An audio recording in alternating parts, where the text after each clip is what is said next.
চলুন দেখে নিই মশলাদার চিকেন। চিকেন নিয়েছি আমরা 300 থেকে 350 গ্রাম, তার সাথে গোটা মশলা কিছু নিয়েছি। তারপরে আমরা নিয়েছি 1.5 চামচ মতো বেসন, টমেটো, পেঁয়াজ কুচি, আদা রসুন বাটা। আলুটাকে এইভাবে কেটে নিন, সঙ্গে টক দই।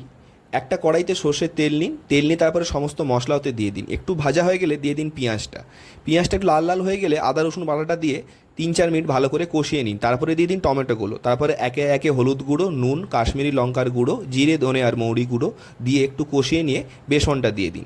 তারপরে 5-6 মিনিট কষিয়ে দিয়ে দিন দইটা। দইটা থেকে দেখবেন হালকা যখন তেল ছাড়তে শুরু করবে তখন এরকম গরম জল দিয়ে আর একটু ভালো করে কষিয়ে নিন। তারপরে আলু আর চিকেনটা এর মধ্যে দিয়ে দিন। তারপরে 5 থেকে 7 মিনিট ভালো করে কষিয়ে রান্না করুন।